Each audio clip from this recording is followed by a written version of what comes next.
13장 1절부터 17절을 바탕으로 예수님이 발을 씻겼던 그 사건을 다시 한번 조명해 보길 원합니다. 오늘 말씀을 전하기 전에 한 가지 예화를 들려드리길 원합니다. 한 사람이 영국 여왕의 시골 영지인 발모롤 근처에서 사냥을 하고 있었습니다.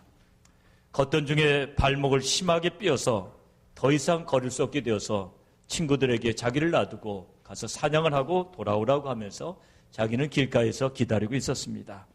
그가 앉아있는데 고급 승용차 한 대가 길을 따라 내려오다가 이 사람 앞에서 멈췄습니다. 창문이 열리더니 한 여인이 이 사람에게 물어봤습니다. 왜 그렇게 앉아있습니까? 발을 삐어서 거기 앉아있다 그러니까 그러면 제가 숙소까지 데려다 드리죠 하고 이 사람을 태워줬습니다. 다리를 절뚝거리면서 창문을 열어보니까 그 사람은 바로 엘리자베스 여왕이었습니다.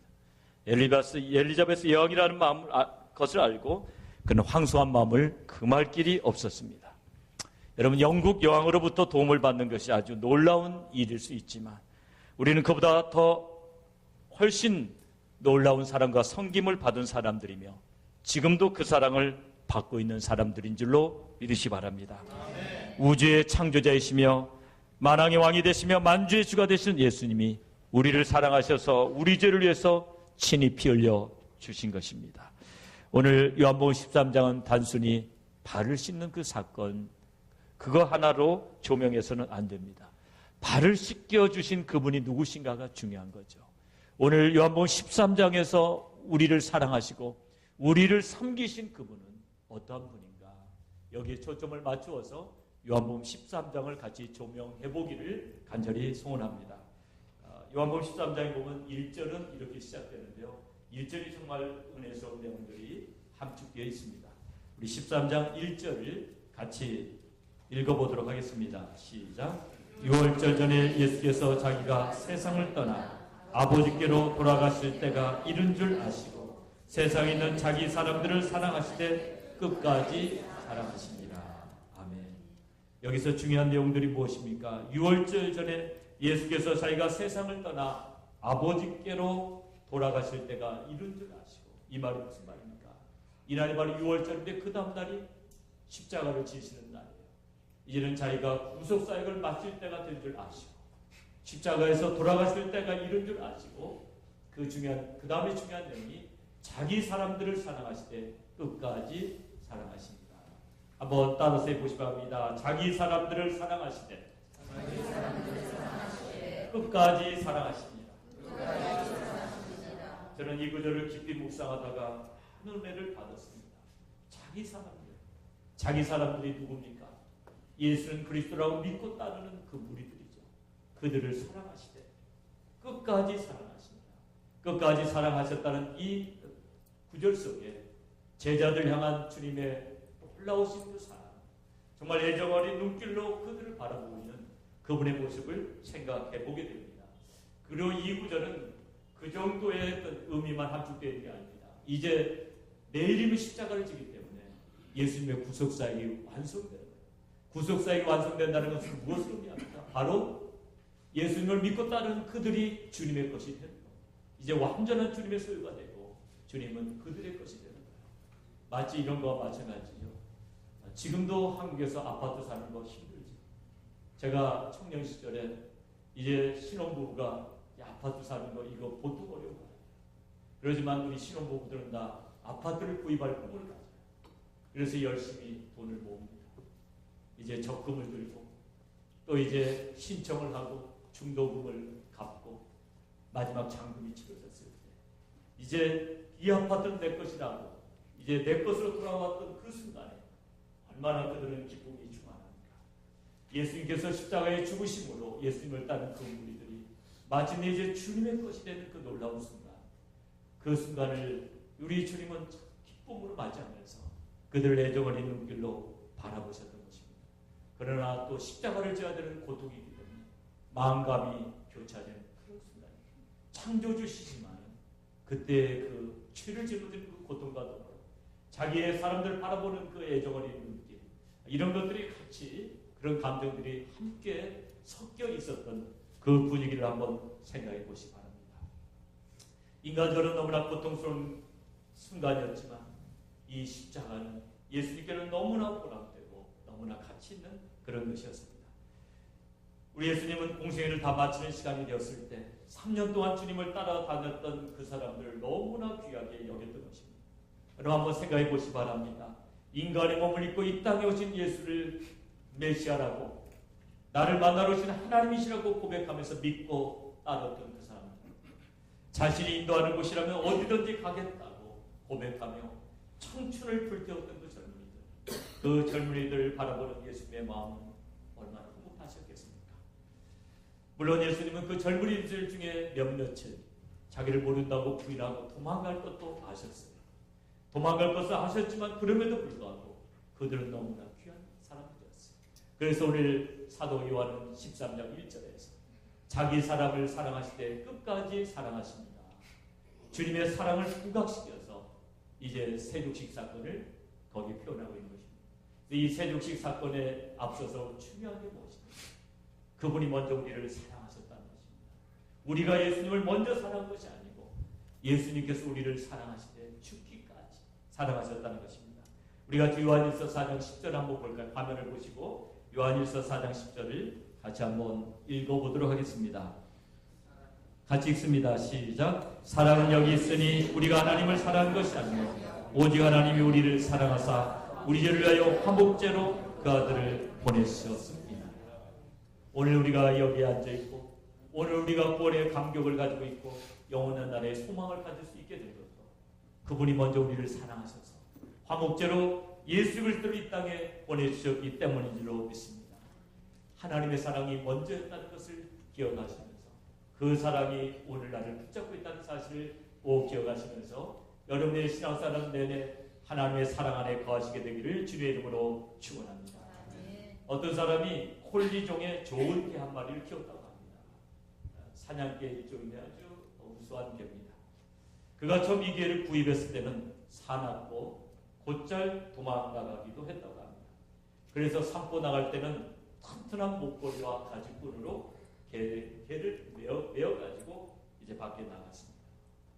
이제 얼마 안 있어서 그러나 이 개는 주인을 더 잘 알고 주인을 사랑하게 되었습니다.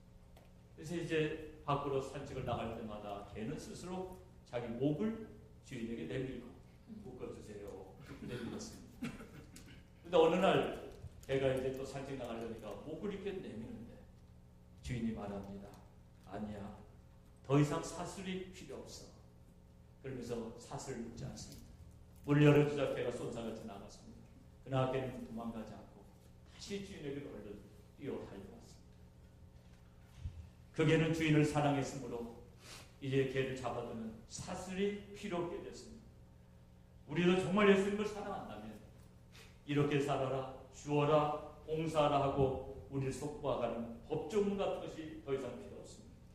우리는 그분을 사랑하여 법조문에 매이지 않고 자발적으로 주님이 원하시는 일들을 기꺼이 해나갈 수 있는 것입니다. 제가 좋아하는 노래 중에 그런 노래가 있습니다. 오직 주의 사랑이네요. 내 영 기뻐 노래합니다. 이 소망의 언덕 기쁨의 땅에서 주께 사랑드립니다. 많은 분들이 가사의 깊은 내용을 깊이 묵상해보지 않고 부를 수도 있습니다. 여기서 중요한 것은 주의 사랑이네요. 사랑에 매였다는 게 뭡니까? 그 사랑이 자기를 붙잡고 있는 그러한 사랑 능력이라는 것입니다. 개 사슬이 아니고요. 그 사랑이 자기를 잡고 있는 능력이라는 거예요. 오직 주의 사랑이네요. 우리가 우리의 신앙생활에 실패합니까? 우리가 실패하는 이유는 주의 사랑에 매여있지 않기 때문입니다. 주님을 마음을 다해서 사랑하지 않기 때문에 매일 그리스도를 위해서 살지 못하는 것입니다. 주님을 온 마음으로 사랑하지 않기 때문에 우리의 삶의 으뜸의 자리를 그분께 내어드리지 못하는 것입니다. 주님을 온전히 사랑하지 않기 때문에 그의 계명을 지키는 것이 어렵고 봉사하는 것이 힘들기만 하는 것입니다. 그러나 우리가 주님의 사랑에 매여있다. 주의를 하는 것은 힘든 일이 아니고 오히려 기쁜 일이고 신바람 나는 일이 될 줄로 믿습니다. 네. 오늘 저는 이러한 각도에서 주님이 제자들의 발을 씻겨주셨던 그 사건을 조명해 보기를 원합니다. 그 발을 씻기신 주체가 누구인가? 제자들의 발을 씻겼던 주체가 누구인가가 중요한 거예요. 단순히 발을 씻기는 것이 중요한 것이 아니고 발을 씻기신 그분이 누구인가, 어떠한 마음을 가지고 발을 씻겼는가, 여기에 초점을 두면서 오늘 이 세족식을 잘 살펴보면 우리의 신앙생활에 해답이 나올 줄로 믿습니다. 여러분, 배경을 한번 보시기 바랍니다. 이 배경이 어떤 배경이죠? 6월절 만찬입니다. 6월절 만찬이라는 것은 이스라엘 사람들의 만찬 중에서 가장 화려한 만찬입니다. 집집마다 이제 양을 구워가지고 양으로 잡지 않은 아주 풍성한 식당입니다. 6월절 만찬 중에 갑자기 예수님께서 일어나셨어요. 만찬 중에 선생님이 일어난 일이 없죠. 예수님이 일어나니까 12쌍의 눈이, 24개의 눈이 전부 다 예수님을 향했습니다. 저분이 무엇을 하시나? 그랬더니 놀랍게도 겉옷을 벗으십니다. 그리고 수건을 허리에 두르십니다. 겉옷을 벗고 수건을 허리에 두르는 행동은 노예가 하는 행동이에요. 남을 섬기기 위한 노예들의 특성입니다. 얼마나 그들이 놀랐겠습니까? 하늘의 왕께서 얼마나 낮게 구부리셨는지를 그날 제자들은 보았고, 우리는 오늘 그 모습을 마음에 그려보는 것입니다. 주님은 물통으로 가셔서 대야에 물을 부어서 식탁으로 돌아오셨습니다. 그리고 이제 무릎을 굽히시고 제자들의 발을 씻어서 수건으로 닦기 시작하십니다. 누구의 발을 먼저 씻겼는지는 잘 모르겠습니다. 그러나 분명한 것은 그 발 중에 예수님을 배반하고 예수님을 파는, 그날 밤 예수님을 파는 가룟 유다의 발도 있었을 줄로 믿습니다. 이것이 얼마나 감동적인 장면입니까? 자기를 배반할 것을 알고 계시는데 그 가룟 유다의 발을 씻기십니다. 이것이 바로 기독교의 능력입니다. 훗날 제자들은 이렇게 서로 이야기했을지 모릅니다. 어려운 일이 있을 때마다, 제대로 서로 섬기지 못할 때마다 이렇게 이야기했을 것입니다.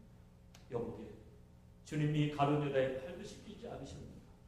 자신을 배반할 것을 알면서도 그의 발을 씻기지 않으셨는가? 그렇다면 우리도 우리를 반대하고 비판하는 자들을 끝까지 사랑하고 위해서 기도하는 것이 마땅하지 않겠는가? 이렇게 서로 고백하면서 힘을 얻지 않았겠습니까? 그렇습니다. 예수님은 원수를 사랑하라고 말로만 하신 분이 아니고 실제 행동으로 보여주신 분인 줄로 믿습니다. 가룟 유다의 발을 씻기신 그 사랑이 오늘 우리를 살리신 줄로 믿으시 바랍니다. 아멘. 세상을 살릴 수 있는 해답은 바로 가룟 유다의 발을 씻기신 예수님의 사랑인 줄로 믿으시 바랍니다. 아멘. 예수님의 그 사랑이 오늘 있다면 이 세상의 어려움이 해결될 줄로 믿습니다. 여러분, 세상은 점점 힘들어가고 있습니다. 점점 삭막해지고 있습니다. 디모데후서 3장은 말합니다. 고통받는 때가 이릅니다. 근데 그 고통받는 때가 이미 이르는 것입니다. 세상 사람들은 자기를 사랑하며 돈을 사랑하며 사랑하며 쾌락 사랑하기를 하나님을 사랑하는 것보다 더합니다. 자기를 사랑하고 사랑이 급격히 식어가는 시대입니다. 그런 시대는 인간의 내면이 사막화되는 것입니다. 이번에 우리 조국은 세월호 참사를 당해가지고 많은 고통이 있습니다. 많은 사람이 죽은 것보다도 더 큰 고통이 있습니다. 여러분, 큰 재앙이 일어나면 많은 사람이 죽기도 하죠. 이번처럼 큰 고통이 오는 것은 사람이 많이 죽었기 때문만은 아니에요. 선장과 선원들이 자기들만 살겠다고 그 어린 영혼들을, 자기 아들, 딸들 뻘되는 그 어린 영혼들, 그것도 수백 명을 뱃속에 남겨두고 자기들만 먼저 탈출했기 때문에 그 사건 때문에 우리는 삭막해집니다. 바로 이 사회가 이렇게 사막화되었구나. 그리고 사람들은 어떤 생각을 하겠습니까? 그 선장과 선원만 그렇겠느냐. 그 선장과 선원이 누굽니까? 선원들이 우리와 함께 공을 차고 함께 놀던 동창들이고 친구들이 아닙니까? 그 사람들이 그렇게 어린 학생들 버려두고 나왔다면은 지금 멀쩡하게 살아있는 사람들 중에 그런 사람이 없다라는 보장이 어디 있겠습니까? 그래서 고통스러운 세상이 사막화되고 있고 살만한 세상에 안전한 사실이다. 그들은 고통당한 줄로 믿습니다. 인간의 내면이 사막화되고 있는 이 놀라운, 이 힘든 때에 이 사막화되는 것을 우리가 해결할 수 있는 방법이 무엇일까요? 그것은 바로 가룟 유다의 발을 씻기신 예수님의 섬김과 사랑인 줄로 믿으시기 바랍니다. 그 예수님의 섬김과 사랑이 아니라면 이 땅에는 소망이 없습니다. 그런 각도에서 오늘 예수님이 제자들의 발을 씻기는 이 사건을 조명해 볼 때 우리가 어떻게 행동해야 하는지, 우리가 어떻게 이 세상을 섬겨야 되는지 그 해답을 찾게 될 줄로 믿습니다. 오늘 예수님은 이제 묵묵히 제자들의 발을 씻기십니다. 제가 깊이 묵상해 보기로는 그때 아무 소리도 안 들렸을 것 같아요. 오직 물소리밖에 안 들렸을 것 같아요. 만왕의 왕이 되시며 만주의 주가 되신 그 놀라운 선생님께서 제자들의 발을 씻기시는데 누가 거기에서 헛된 소리를 하고 누가 거기서 딴짓을 하겠습니까? 누가 거기에서 무슨 책을 꺼내서 보고 누가 친구에게 속삭거리고 있었겠습니까? 정막이 흐르는 그 상황. 예수님은 묵묵히 한 사람 한 사람 발을 씻기게 되는데 마침내 베드로를 이겼습니다. 여러분 베드로 잘 아시죠? 좀 다혈질이고 그냥 속에 있는 거 담아두지 못하잖아요. 예수님이 베드로의 발을 씻기려니까 베드로가 뭐랍니까? 주여 주께서 내 발을 씻기시나이까. 베드로가 그냥 발을 내밀겠으나 주여 주께서 어떻게 저 같은 하찮은 주인의 발을 씻기다 하십니까? 네, 주님이 말씀하십니다. 나의 하는 것을 내가 이제는 알지 못하나 이후에는 알리라. 지금은 네가 이것을 이해하지 못하지만 나중에는 알리라. 나중에는 베드로가 정말 알았을까요? 알았죠. 예수님이 죽으시고 부활하신 다음에 승천하신 다음에 이제 성령이 마시고 자기가 사역을 감당할 때 이 사건의 진정한 의미를 깨닫고 베드로가 예수님의 사랑과 섬김에 동참하게 된 줄로 믿으시기 바랍니다. 그래서 베드로는 십자가에 매달릴 때 이건 전설로 전해지고 있지만 내가 어떻게 예수님과 같이 똑바로 십자가에 못 박힐 수 있겠느냐. 나를 거꾸로 매달아 주세요. 베드로는 십자가에 거꾸로 매달려서 죽은 줄로 믿으시기 바랍니다. 사랑 여러분, 신앙생활 하는 날에 많은 신비와 풀리지 않는 수수께끼 같은 것들이 있을 수 있습니다. 오늘 깨닫지 못하는 것은 여러분이 나중에 깨닫게 됩니다. 지금은 알지 못하나 나중에는 알리라. 애지중지하는 딸을 교통사고로 잃어버린 어머니가 있었습니다. 그 딸은 참 어머니에게 착한 그런 딸이었습니다. 그것도 그린라이트에서 길을 횡단하다가 봉고차에 치여가지고 병으로 옮겨지만 죽었습니다. 어머니는 부르짖습니다. 울부짖습니다. 내 딸이 그린라이트에 지나가는데 어떻게 이런 일을 당할 수가 있습니까? 파란불에 지나가는데 어떻게 이렇게 죽을 수가 있습니까? 여러분 그 어머니의 그 질문에 대해서 어떻게 대답하겠습니까? 파란불에 지나갔는데 왜 죽을 수 있겠습니까? 뭐라고 대답하겠습니까? 사람은 언제든지 죽을 수 있지 않습니까? 이렇게 대답하겠습니까? 어머니가 그 대답 좀 얻고자 묻는 질문입니까? 너무나 마음이 아파서. 그래서 이렇게 대답해 줬습니다. 지금은 힘들지만 깨닫게 될 것입니다. 지금은 힘들지만 깨닫게 되십니다.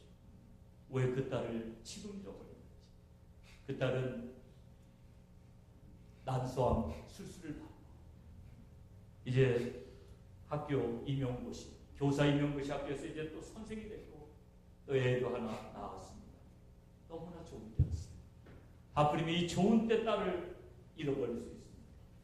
거기다 대답이 무엇입니까? 지금은 알지 못하나 나중에는 알리라. 주께서 더 좋은 것을 예비하기 위해서 그렇게 하신 줄로 믿습니다. 그 위로만이 참된 위로가 됐어요. 그러나 이 베드로는 깨닫지 못했어요. 그래서 베드로가 뭐라고 합니까? 오늘 본문에 보니까 내 발을 절대로 씻기지 못하십니다. 주님 제 발을 절대 씻기지 못하십니다. 주님도 난감하게 됐습니다. 이 친구가 내 발을 절대로 씻기지 못합니다. 주님이 결정타를 날리십니다. 뭐라고 말씀하시죠? 내가 너를 씻기지 않냐면 내가 너와 상관이야. 내가 너를 씻기지 않냐면 너와 나는 상관이야. 베드로는 큰 충격. 아니 저와 상관이 아니 그럼 발 씻기는 것이 주님과 상관을 맺는 것입니까? 그렇다면 발만 씻기지 마시고 손과 얼굴도 씻어주시옵소서. 베드로 답습니다. 그렇게 좋은 것이 같아요. 아예 그냥 전부 씻겨주세요. 예수님 또 난감해. 대야에 물 조금밖에 없는데 그거 가지고 또 온몸을 씻겨달라는 이런 친구입니다. 주님이 뭐라고 말씀하십니까? 이미 목욕한 자는 발밖에 씻을 필요가 없습니다. 이게 무슨 말일까요? 영생에 이르는 죄상을 받는 사람들은 이제는 매일매일 짓는 죄만 씻으면 된다. 그걸 우리에게 교훈이 주는 거예요. 발신씀의 의미 중에 또 하나의 의미는 영생에 이르는 죄사함을 받은 사람도 매일매일 자백을 해야 된다. 그렇게 해서 너희들 죄를 서로 씻겨주라는 겁니다. 이제 오늘 발신는 그 과정은 너무 오래 볼 건 없는 것 같아요. 우리 마지막에 말씀을 보면서 우리가 적용을 해보기를 원합니다. 우리 14절 15절을 같이 읽어봅니다. 14절 15절.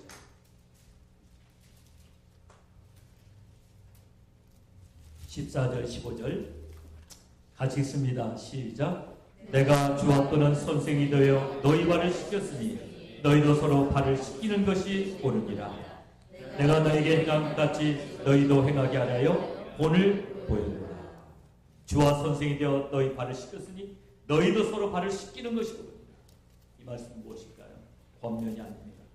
첫째로는 서로 사랑하며 섬기라는 것입니다. 오늘 주님께서 제자들의 발을 씻겨주신 이 사건이 우리에게 주는 첫 번째 교훈은 서로 사랑하며 섬겨라. 한번 따라서 해보시기 합니다. 서로 사랑하며 섬겨라. 세상을 살리는 길입니다. 세상이 살아날 수 있는 한 가지 길은 서로 사랑하며 섬기는 것입니다. 이 말씀은 권면이 아닙니다. 요한복음 15장에서도 주님은 말씀하셨습니다. 내 계명은 곧 내가 너희를 사랑한 것 같이 너희도 서로 사랑하라. 이 말씀도 권면이 아닙니다. 명령입니다. 우리가 서로 사랑하며 섬길 때만이 이 세상은 변화될 수가 있고 이 세상은 새로워질 수가 있습니다. 그러나 오늘 여러분이 꼭 기억해야 될 것은 오늘 이 아름다운 말씀을 듣고 또 집에 돌아가셔가지고 다른 사람한테 이렇게 하라고 주장하시면 안 돼요. 남편한테. 여보, 우리 설교 들었지? 사랑하며 섬기라고 그랬지? 당신이 잘 섬기지를 못해. 이래버리면 오늘 설교는 빵점. 또 누군가의 아내에게 여보, 오늘 설교 들었지? 발을 씻기라고 그랬지? 이렇게 나오면은 그냥 상당히 곤란해요. 여러분 은혜를 제대로 못 받아요. 어느 신학생이 경건 시간에 이렇게 기도했습니다. 똑같지는 않지만 제가 실제로 경험했던 사건입니다. 이런 기도를 했습니다. 주님께서 서로 섬기라고 했는데 우리 신학생들이 서로 섬기지 못하고 있으니 이것이 웬 말입니까? 주님은 우리를 위하여 십자가에서 피 흘리셨는데 우리는 서로의 힘든 사정에 대하여 무관심하니 어찌 우리가 그리스도의 제자며 신학생이라고 할 수 있겠습니까? 근데 이게 1절과 2절로 끝난 게 아니라 이게 계속해서 10절, 20절, 결국 15분 동안 이런 기도만 했습니다.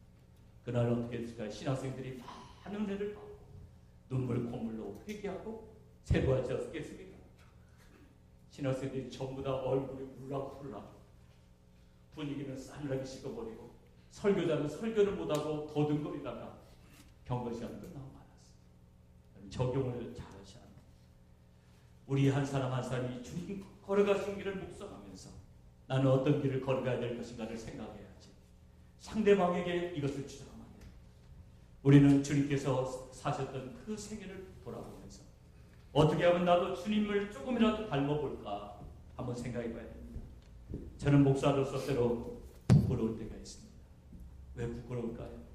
주님은 33년밖에 살지 않으셨지만 이 땅에 있는 30년 동안에 참 고생을 많이 했어요. 그리고 마지막 3년 6개월의 공생에 이걸 제가 깊이 묵상해 보니까 목사로서 부끄럽습니다. 왜냐하면 저는 복음 전파한다 하면서 고작 준비하고 갔다 온 데까지 2시간밖에 안 걸리는 거. 꽤나 뭐 열심히 한 것처럼 생생을 내면서 갔다 오고 노방전 해봤자 3시간도 안 걸려요. 근데 주님의 공생애를 봤습니다. 우리 같이 마태복음 4장 23절에 주님이 공생애 동안에 하신 일을 한번 볼까요? 첫 번째로는 복음 선포. 구원받아야 될 영혼들을 위해서 복음을 선포하셨고 진리에 목마른 자들을 위해서 가르치셨고 회복이 필요한 자들을 위해서 병 고침을 주셨습니다. 힐링을 하셨습니다. 근데 중요한 게 뭔지 아십니까? 아침부터 저녁까지. 아침부터 저녁까지. 그래서 부끄러워요. 복음 전파를 하실 때 매일 하셨고 아침부터 저녁까지. 우리는 노방전도들 나가고 시작부터 끝까지 한 2시간 걸리는데 야 오늘도 노방전도 됐다. 그리고 그 2시간도 힘들어가지고 못하시는 분도 종종 있습니다. 얼마나 부끄러워요. 가르치는 것도 그렇죠. 우리 목회자들은 말씀 선포할 때는 굉장한 것 준비하는 것 같아요. 어떤 때는 우리 사부가 그림자도 되게 돕지만 스치만 무슨 제가 큰 일을 한다고 제가 이제 설교 준비할 때 와가지고 뭘 질문하거나 그런 거 아니에요. 고작 주일에 1시간 말씀 전하기 위해서 그렇게 생생을 합니다. 근데 주님은 아침부터 저녁까지 가르치셨어요. 그리고 힐링도 보십시오. 치유. 우리는 예수의 이름으로 한 사람 고쳐놓으면 얼마나 붕괴할 때마다 우려 먹습니다. 내가 어디서 집회할 때 안진뱅이가 일어났다고 해요. 평생을 우려 먹죠. 예수님은 아침부터 저녁까지. 원래 우리가 기억하셔야 됩니다. 한번 따라서 보시고요. 바랍니다. 아침부터 저녁까지. 이렇게 하셨어도 생색을 내지 않으셨어요. 당연히 해야 할 일을 하신 거죠. 그렇게 하셨어요.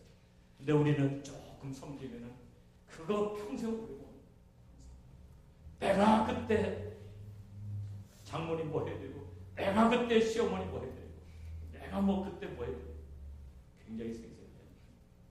그러나 한번 엄밀하게 따져봤어요. 몇 가지나 하셨는지. 몇 가지 하셨어요. 아침부터 저녁까지 하셨습니다. 부끄러워해야 합니다. 정말 우리가 잘 섬겼는지 부끄러워하셔야 돼요. 저는 남서울 은혜교에서 세운 미랄 발달 장인학교 그 이야기 듣고요. 너무 은혜받고 찔림 받았어요. 남서울 은혜교회. 원래 홍종길 목사님은 남서울교회 다니셨어요. 남서울교회 신방부에 있었는데 크게 붕괴됐어요. 그런데 하나님께서 장애인 학교를 세우라는 사명을 주셨기 때문에 그 교회를 계속 다니 못하고 사임하셨어요. 그리고 이제 미랄 장애인 학교를 세웁니다. 발달 장애인 학교. 근데 사람들이 같이 협조해 주기 시작해서 교회도 개척이 돼요. 그게 남서울 은혜교입니다. 남서울 은혜교회는 2년 전 통계 보니까 6천 명이 모이더라고요. 6천 명. 그리고 미랄 발달 장애인 학교. 이 학교가 대단한 학교입니다. 미랄 발달 장애인 학교가 어디에 있는지 아십니까? 강남구 일원동에 있어요. 강남구에 장애인 학교가 설립된 거예요. 강남구가 어떤 구입니까? 강남구. 강남구 사람들은 다른 구 사람들하고 차별화됐다고 본인들이 생각하잖아요. 한때 제가 강남구에 살았지만 그때는 저는 저희 집이 쫄딱 많이 가지고 강남구로 갔었어요. 그때는 형편없게 못 살던 시절이었는데 그 강남구가 그렇게 발전해가지고 그렇게 변화가 됐는데요. 어쨌든 장애인 학교 들어오면 땅값 떨어진다고 그렇게 반대하는데도 불구하고 목사님은 끝까지 굽히지 않으시고 장애인들이기 때문에 여기에 세워져야 된다. 장애인들이 출퇴근하려면 얼마나 힘드냐. 여기에 세워져야 된다. 정부도 그걸 이해하고 거기에 장애인 학교가 세워지도록 많이 협조해 줬습니다. 근데 이 장애인 학교가 얼마나 큰지 몰라요. 세계에서 가장 큰 장애인 학교보다 이 학교는 4배가 더 큽니다. 그리고 또 이 학교에 놀라운 것은 학생 한 4명당 선생님 한 분씩 있어요. 학생 수는 204명이고 선생님은 57명이에요. 그리고 교실은 60개가 있어요. 학생 204명밖에 안 되는데 교실은 60개가 있습니다. 어떤 분이 그 학교를 방문했다가 이렇게 이야기했습니다. 이건 보통 낭비가 아닙니다. 그랬다 목사님한테 아주 혼이 났어요. 낭비라고 해요. 이게 왜 낭비입니까? 예수 그리스도께서 우리 같은 죄인들을 위해서 십자가에서 피 흘려주신 것이 낭비지. 발달 장애인들을 위해서 일할 시설을 준비한 거에 낭비입니다. 이 아이들은 개별화되어야 되고 한 사람 인텐시브 케어를 받아야 되니까 이런 시설이 있어야 한다. 사랑은 거룩한 낭비입니다. 라고 말했습니다. 그 말씀이 제 마음에 닿았습니다. 사랑은 거룩한 낭비야. 예수 그리스도가 나를 위해서 피 흘려주신 것밖에는 낭비될 것이 없습니다. 우리가 누구를 숨기든 그건 낭비가 아닙니다. 우리가 한 영혼을 바로 숨기기 위해서 애쓰는 것이야말로 하나님이 기뻐하시는지 어찌 낭비가 되겠습니까? 저는 이 발달 장애인 학교의 경영관을 보고 또 큰 은혜를 받았습니다. 우리 같이 경영관을 같이 한번 읽어보도록 하겠습니다. 같이 경영관. 여러분이 혹시 그 학교에 들어가 보기 원하면 거기에 웹사이트 주소가 있으니까 참고하시고요. 같이 읽어봅니다. 시작. 자폐 스펙트럼 장애 및 다양한 발달 지연을 갖고 있는 학생들의 가장 정확한 현행 수준의 프로필을 기초로 하여 각자의 잠재력, 특성, 필요 및 인지 기능 수준을 정확히 반영하고 과학적 연구 결과를 바탕으로 포함된 개별화 교육 계획을 적용하여 아동의 전인적인 발달을 촉진시킵니다. 사회 속에서 바른 신앙과 정서를 갖고 살아가는 자활의 삶을 추구하도록 육성합니다. 벌써 이 경영관만 봐도 학교가 어떤 학교인지 알겠죠. 그렇잖아요. 이 학교는 자폐아를 둔 어떤 엄마가 이 자폐아를 위해서 정말 학교 하나가 제대로 세워져야 되겠다. 이런 뜻에서 목사님이 그 자기의 부상을 이야기하고 목사님이 참 좋은 부상이라고 해가지고 미랄 장애인 학교를 세웠습니다. 이 미랄 발달 장애인 학교는 하늘나라에 가는 날 가장 아름다운 상급으로 기억될 줄로 믿습니다. 또 한 가지 중요한 사실은 남서울 은혜교회는 교인이 6,000명이 되지만 자체 성전이 없습니다. 바로 미랄 발달 장애인 학교에서 예배를 드려요. 목사님은 말씀하십니다. 왜 주일 예배 하나 드리는 것을 그 예배를 위해서 건물 하나를 따로 드리고 그렇게 낭비를 하느냐. 그 외야말로 낭비를 하는 거죠. 장애인 시설을 이용해서 거기에 강당을 지어가지고 거기서 예배를 드리면 되지 않겠냐. 그러면서 말씀하시는 우리 예배당처럼 밝고 환한 것이 없다는 거예요. 돈을 많이 들여서 지는 예배당 가면 이렇게 환하지 않다. 웃으시던 모습이 눈에 상합니다. 사랑하는 여러분, 예수 그리스도의 사랑과 섬김만이 세상을 살리는 능력이 되는 줄로 믿으시 바랍니다. 두 번째로 예수님께서 발을 씻기라고 했습니다. 발을 씻기라는 게 무엇입니까? 죄를 씻기라는 것입니다. 어떤 죄는 자신의 힘으로 해결되지 못합니다. 그리스도의 사랑은 형제의 죄 문제를 해결해 주라는 것입니다. 한번 따라서 해보시기 바랍니다. 그리스도의 사랑으로 형제의 발을 씻겨줘. 오늘 우리에게 주는 메시지입니다. 그리스도의 사랑으로 형제의 발을 씻겨줘. 여러분, 어떤 죄는 자기 스스로 일어나기 어렵습니다. 자기 스스로 발을 씻을 수 있다면 예수님 왜 형제의 발을 씻기라고 했겠습니까? 자신이 씻을 수 없기 때문에. 깊은 영적인 동기는 그렇습니다. 어떤 죄는 자기 스스로 해결하지 못합니다. 갈라디아서 6장 1절에 보면 형제들아 사람이 만일 무슨 범죄한 일이 드러나거든 신령한 너희는 온유한 심령으로 그러한 자를 바로잡고 내 자신을 돌아봐 너도 시험을 받을까 두려워하라. 이것이 바로 그리스도인이 실천해야 될 방법입니다. 어떤 사람은 형제의 무슨 조금 나쁜 이야기만 들어도 전화 통으로 달리고 복음을 전파하는 것이 아니라 형제의 나쁜 습관을 터뜨려요. 그래가지고 당신만 알고 있으라. 그러면서 친절하게 알려주고 삽시간에게 쭉 퍼집니다. 형제의 죄와 실수에 대해서 우리는 두 가지의 반응을 보일 수가 있습니다. 첫째로는 그것은 너무 나쁘지 않은가 하면서 그것에 대해서 이야기하고 온 동네에 퍼뜨려서 그 죄를 몇십 배, 몇만 배로 더 나쁘게 만들어버리는 겁니다. 두 번째 반응은 사람들에 대해서는 입을 봉하고 하나님께로 나가서 하나님께만 아뢰는 거예요. 사랑하는 하나님 아버지, 우리 형제가 이렇게 큰 죄를 짓고 고통스럽습니다. 하나님, 이 형제가 이 죄에서 벗어나게 하여 주시옵소서. 그러면서 형제를 범죄하고 같이 울어주고 아파하고 이것이 마땅히 우리가 해야 될 일인 줄로 믿습니다. 사랑하는 여러분, 여러분은 할 수만 있다면 형제의 발을 씻겨주시는 사람이 되시기를 주님의 이름으로 축원합니다. 형제가 범죄했을 때 형제의 결정을 보거든 바로 전화통으로 달려가는 사람. 전화통으로 달려갈 것도 없지. 오줌문에서 꺼내가지. 그게 무슨 좋은 이야기야. 이 사람 저 사람에게 전해가지고 형제를 또 마음 아프다. 형제 설 자리가 없게 만들어. 여러분 절대로 그런 사람 되지 마시기를 주님의 이름으로 축원합니다. 혹시라도 지도자가 범죄했다. 그렇다면 여러분이 항상 여러분은 좋은 각도를 보시고 온유하게 바로잡으셔야 돼요. 혹시 이렇게 식당에 갔는데 목사님이 맥주를 마시는 것 같다. 어떻게 해야 돼요? 아니야, 보리차를 마시지. 우리 목사님은 맥주를 마시게 돼요. 어떤 사람 보리차를 마시고 있는데도 불구하고 전화를 꺼내. 무슨 아주 기가 막힌 것을 본 것처럼 오늘 내가 보니까 반주를 하시던데. 목사님이 반주를 하시던데. 그렇게 해가지고 여러분 유익할 것을 모시겠습니다. 형제의 죄를 감춰주시고 자신의 죄에 대해서는 아파하시고 함께 발을 씻겨줄 때 하나님 나라가 더욱 튼튼히 세워질 줄로 믿습니다. 아멘. 이제 형제의 발을 씻겨주라는 말씀은 궁일과 용서로 형제를 섬기는 자가 되어야 한다는 것입니다. 제가 오늘 여러분에게 물어보겠습니다. 여러분, 비판적인 사람이 세상을 아름답게 한다고 생각하십니까? 용서와 섬김의 사람이 세상을 아름답게 한다고 생각하십니까? 용서와 섬김의 사람이 당연히 세상을 아름답게 합니다.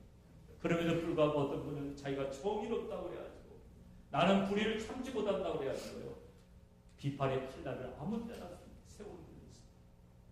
최고의 권력자가 비판의 칼날을 세우는 말이나 한 기업가는 그것 때문에 자신의 삶을 포기해버리고 말하는 가슴 아픈 사건이 있습니다. 비판은 세상을 아름답게 못합니다. 물론 여러분 정의로워야 됩니다.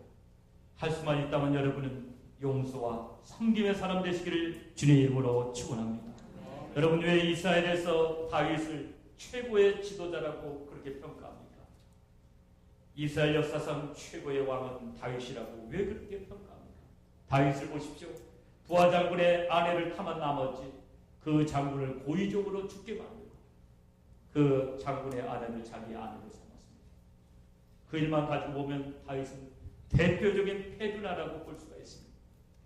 그럼에도 불구하고 그는 자기 죄를 용서받고 이스라엘의 가장 존경받는 왕이 되었던 이유가 무엇일까요?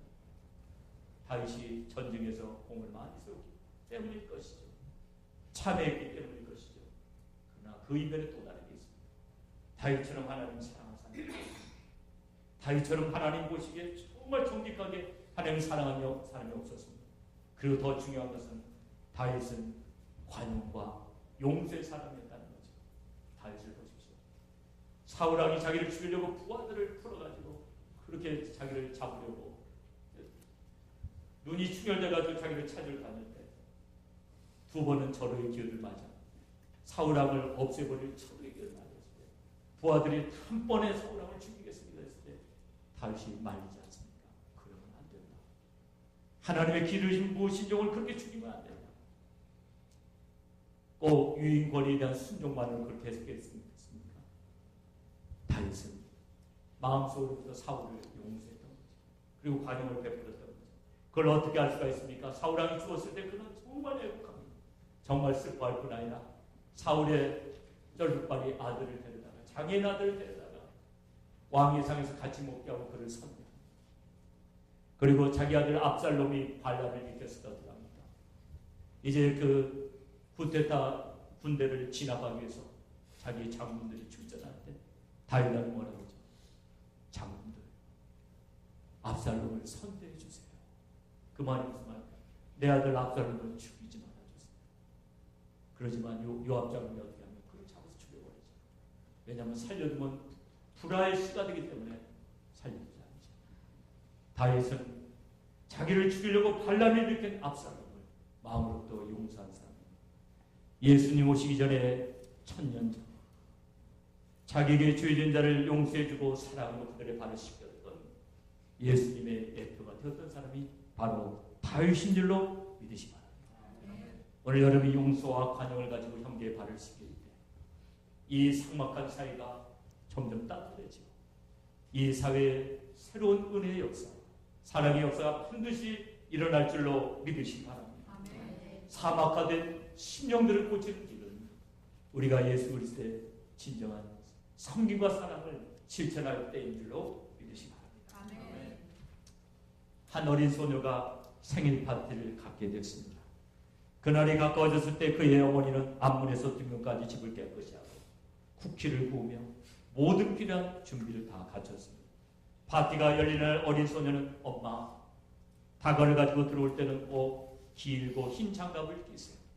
엄마, 잊으시면 안 돼요. 엄마는 약속을 했습니다. 꼭 그렇게 합니다.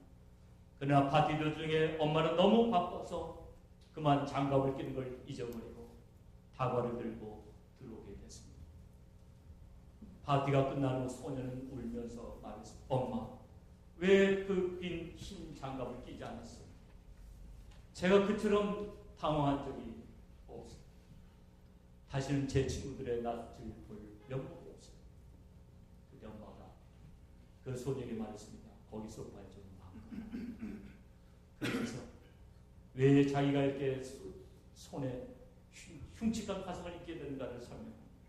내가 젖먹이었을 적에 하루는 네가 아기 침대에 잠들고 나는 빨래를 넣느라고 뒤뜰이 있었단다. 갑자기 집에서 연기가 쏟아져 나는 것이 보였단다. 집으로 뛰어들어가 두꺼운 코트를 뭉개주고 너를 거기에 감싸고 불길을 뚫고 나오다가 네 목숨은 건졌지만 엄마의 손을 타서 이 지경이 되고 말았다.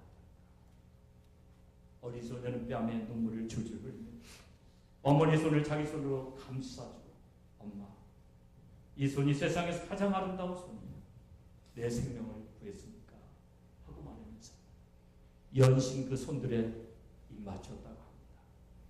이것이 바로 예수님께서 우리를 위해서 하신 일에 대한 약간의 실제적인 설명이 될 수 있을 거라고 생각합니다. 주님은 우리를 사랑하셨으며 그 사랑이 주님으로 하여금 갈보리에서 자신의 목숨을 지불토록 하였던 것입니다. 그리고 우리는 주님의 죽으심으로 구원을 얻으신 것입니다. 그러므로 이제는 우리도 주님을 그토록 사랑해야 합니다. 그분의 모본을 따라 또한 이웃을, 형제를 사랑해야 하는 것입니다. 갈수록 사랑이 식어져가고 죄로 물들어가는 이 세상을 위하여 서로가 서로를 섬기며 서로의 발을 씻겨주어야 하는 것입니다.